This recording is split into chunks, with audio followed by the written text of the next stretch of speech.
It's something you may have heard about as a little kid. Doctors with little black bags visiting patients in their homes. House calls are coming back. Some doctors are even answering their phones these days. Here's Michael Brooks with a look at Central Florida physicians putting the care back into health care.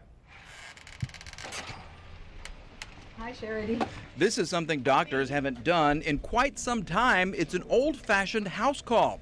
81-year-old Rosalie Johnson, who's bedridden now, says it's tough, but she can remember the old days when doctors went door to door.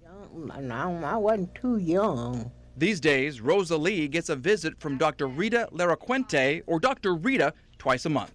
She come in the daytime. She always come see me in the evening. Rosalie used to be lethargic, but a change in medicine and a look at her home environment really made a difference. So I feel good because I actually helped her wake up and realize what's going on in the world a bit. 21 years of medicine led to frustrations in the office, so Dr. Rita started making house calls back in 1999. I just started wondering why in Orlando there were hardly any doctors doing any house calls. Nationwide, doctors made about 1.6 million house calls in 2001, and the American Academy of Home Care Physicians reports home care is one of the most rapidly expanding areas of health care. You see the patient in their environment and you understand why things happen. It's a big help when somebody can come over and, see about the patient when you're able to take them yourself. For older patients like Rosalie, a house call is the only way she can afford medical attention. Special transportation to and from the doctor's office isn't covered by Medicare or Medicaid,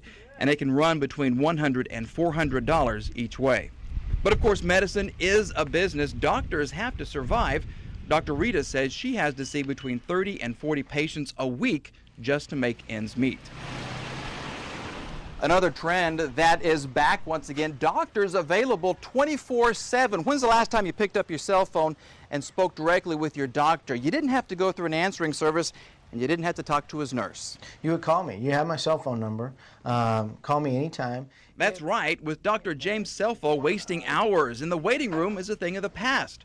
He'll provide medical advice on the phone or meet you at his office anytime, day or night. The phone calls that I do get in the middle of the night are completely appropriate. People are calling me for things that I want them to call me about. He says the average family practitioner sees about 4,000 to 6,000 patients. For him, that was too many. Patients deserve more. I just felt like I could not manage patients appropriately. I could treat their problem. If somebody came in with a problem, I could treat their problem and go on to the next problem.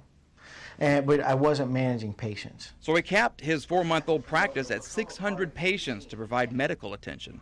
I am impatient because of how difficult it is today to get in with doctors. You cannot get appointments, 3-month wait. You don't know the doctor. You're in for 20 seconds. He has no idea about your history, what you do. A $2,500 annual membership fee provides Jennifer's family 24 hours access to Dr. Selfo. Her insurance covers the visits, but not the membership fee.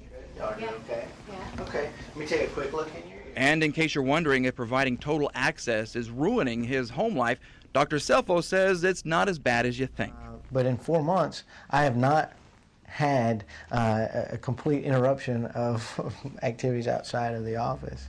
It's been a great experience, and I love practicing medicine this way. 2 doctors writing a new prescription for practicing medicine the old-fashioned way. You don't bother me or nothing. No, I help you, don't I? No. Michael Brooks, Fox 35 News. We begin tonight with a story that has people from all over the valley writing into Action 4 News. It's our investigation into MySpace.com. Valley teens say it's a place to hang out and listen to music. Valley parents say they're worried about what else goes on. So tonight we're taking action for you so you can be aware of the good, the bad, and the lure of MySpace. This is Michelle, a young Valley girl who turned 15 on Monday. She's often alone because both of her parents work. She also doesn't exist. We created her profile on MySpace to see if any older men would contact her. They did with graphic language. We'll show you a little bit later. But first, hear about the problem from a professional predator. And I've had kids give me their actual names, their address, when their parents are home, who's home with them, younger siblings. Lenny Carollo is actually an FBI agent working the cybercrimes unit. He says getting information from kids has never been easier. MySpace makes it very easy for Valley kids to provide personal information. In fact, you set up your profile by answering questions. On this page, are you single, married, or are you a swinger? Are you straight, gay, bi, or just not sure? And on this page, where do you live? Do a little chat with the Action 4 News Our Generation reporters. Help me realize most kids think the information they provide is just for friends so they can learn more about them. They're not worried about meeting Mr. Wrong. It's just like if you meet somebody locally at your supermarket. It's the same basic concept. You're going to go outside, you're going to meet a stranger. It's your choice to trust that person or not. But do they trust mom and dad with the same information strangers can see? Do your parents know everything that's on your MySpace profile, or do you try to keep that kind of separate? Nothing on my MySpace says anything bad except for my friends leaving comments. Sometimes they could be funny, sometimes I think they're funny, but to my mom and to like older people, they'll be like... Would anybody here be embarrassed if I said I've seen your MySpace profile? Have you seen mine? I have a copy of yours right here. I have your MySpace.com right here. As cool. I have, there are TV personalities, there are radio personalities. I have a number of people right here. We see yours. I'd say you scratch that up first, just a little bit. Yeah. Has mom seen this? No, I don't believe so. Since the interview, AJ showed his mother his MySpace profile, and she reported there's nothing to worry about. But not all students are as honest with their parents. So my parents do know what happens on MySpace and they frown upon it. They ask me so many times to stop going on MySpace, but I go it anyways. Are they using this to hook up? Yeah, a lot of people are. AJ believes it's a 75-25 split. 75% of his friends are on MySpace for friendship. The rest are looking for sex. And so are the predators. In fact, the Department of Justice says 1 out of every 5 children receive unwanted sexual solicitations while online. Which brings us back to 15-year-old Michelle and the men who came knocking. First up, a 16-year-old student who talked about life in the Valley, then a 22-year-old man using the screen name Joey. He offered to give Michelle his home number so they could talk and get to know each other better. He also provided his real name. Next came a 30-year-old man using the screen name Carlos. He asked Michelle's true age and said he hoped they could talk.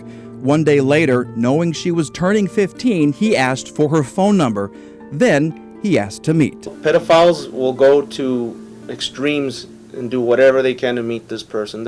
A quick look at his list of friends will tell you what he does on MySpace. There's a 15-year-old from Santa Maria, an 18-year-old bi swinger from Mercedes, 2 21-year-olds from Brownsville, the steamy blonde, and the naughty nymph, and this woman who says she needs discipline. Sunday was a very busy day for Carlos. He wrote several times asking about when he could meet Michelle and how she would get to the mall. His final email that day was this: maybe I'll give you a birthday gift. Eventually, and unfortunately, a lot of these kids fall for it, wind up meeting the pedophile, and that's, where crime occurs. Fortunately, before Michelle took the bait, she heard from a white knight, a 22-year-old ministry student in Harlingen named DJ, who wrote Michelle warning her about Carlos. He also sent a copy of all the emails he received from Carlos asking about the 15-year-old girl. It's graphic email I asked DJ about when I talked to him from his home in Oklahoma. And what did you think that Carlos, what were his intentions, do you think? I think his intentions were to violate this girl. And what did he say that led you to believe that? It was just different things that he said about having sex with her on the emails that he sent to me. His reason was simple. Because I didn't want to see anybody get hurt by an online predator if I could prevent it. And because white knights are few and far between these days, Inspector Rodriguez won't let his 10-year-old daughter anywhere near MySpace without supervision. But there's no way that I let her get into anywhere close to those Yahoo, any instant messenger type of things. Because these pedophiles, that's what they're looking for. Young, innocent kids that they can easily manipulate. All right, there you go. MySpace isn't talking much these days, but they did release this statement. It says, we dedicate 1/3 of our workforce to policing and monitoring our site. Users must be 14 and are warned not to post any personally identifiable material. The numbers are startling. Here in Florida, over 100,000 kids are arrested every year. And more than a quarter of them are girls committing very serious crimes. Here's Fox 35's Michael Brooks with more on these violent girls and how one county is fighting back. You've been doing good? Yes. How's work going? It's great. Shabrika Jackson's crime spree started early. Skipping school led to shoplifting, alcohol and drugs, and stealing cars. I got charged for that, and then I also caught another charge while I was on probation. She's not alone. 28,000 juvenile girls are arrested in Florida every year. No doubt. 2 years ago, we probably had the highest crime rate with females ever. Police are worried. In the past decade, the number of young girls committing crimes jumped 44%, while the number of young boys jumped only 12%. And the crimes are serious. Every year, about 3,000 girls are arrested right here in Florida for violent felony offenses. That's almost twice as many as 10 years ago. Anything and everything. I mean, from murder, robbery, gang-related crimes, burglaries, basically everything the guys were doing. 16-year-old Jose, a repeat offender since he was 11 in New York City, says the girls in Central Florida are committing more serious crimes than his old friends in the inner city. Out here, it's like they're more into burglary and stuff. Out there, I didn't really see that much of that. If you think you know what girls are committing these felonies and ending up in places just like this, you're probably wrong. 51% are white, 38% are black, and only 9% are Hispanic. And most of these crimes aren't committed at night. The FBI reports that violent crimes peak sharply right after the school bell rings. That's between 3 and 4 in the afternoon. I would leave and just stay out, and then I'll come home like half an hour from my mom got there so I wouldn't get caught. Shabrika's repeated offenses led to probation and 5 months in a juvenile program in Kingsley. It was hard. Nothing seemed to work. You try the counseling, you try all these other things thinking, well, you know, even stricter discipline, take this away, no, you can't do that, and it wasn't working. That's why her mother turned to a new program in Orange County. It's called the JAM Unit for Juvenile Arrest and Monitor. Deputy Jason Tomlinson monitors between 15 and 20 kids at a time. Every evening, we go out and check on these individuals. Their curfew is normally set around 6 o'clock. We make sure they're abiding by their curfew, drug test them, make sure that they're following their household responsibilities and all the rules of probation. I know if I was on regular probation, I probably wouldn't be doing as good as I am right now, because I wouldn't really have anybody coming to check up on me. Those checkups are helping curb crime. Less than 12% of the juveniles find themselves back behind bars. It's easier because now I know that I don't want to mess up because I have more than just my mother and my probation officer watching out for me. Thanks to her JAM officer, Shabrika says she's headed to college, and after that, a business helping other young kids. Yeah, performance art school. And it's going to be a private school too. Christian-based, yeah. Just outside March Air Reserve Base lies Matilda Village, ground zero for Valley Marines preparing for Iraq. It's a product of the Marine Fighting Lab in Quantico, Virginia. They come in, they set this up, and they try to simulate the environment and give the Marines as much real-world experience as they can prior to their deployment overseas. Valley Marines are trained by officers who served in Operation Iraqi Freedom. Other reservists portray Iraqi civilians and soldiers with goals based on information received daily from Iraq. Current threats that are popping up, new threats, we'll replicate them here. So a Marine will see an actual threat here in a safe training environment before they'll see it in Iraq for real. So what we got to do before we leave, and we're good to go. Our unit's good. We're ready to go. Corporal David Ibada and the Valley men of Charlie Company haven't been to Iraq just yet, but they already know what it's like to lose a buddy. Right now we're inside of the house. We have 3 Marines who are injured, all of them holding orange cards with their injuries listed so that the soldiers know how to treat their buddies. We also have an Iraqi civilian right here who looks like he has been injured. He's being searched by a Marine. How are you going to treat these second chest wounds? Okay. Trainers continue testing the Marines because if they don't know what to do with a gunshot victim, these men won't survive. The Marines have to be trained to immediately conduct self-aid initially, and if not possible, what we call buddy aid. That buddy aid will keep the wounded alive. Go, go, go, go, go, go. Put it on my shoulder. Until they're ready to be moved to a safe location. Sometimes we talk around late at night, and we all have our little fears here and there. But our thing is we all try to communicate with each other and say, you know what, we're going to try to keep as best as possible with each other. And that's what makes us stronger and tighter with each other. Training for the day is over, and the Marine reservists from the Rio Grande Valley are exhausted.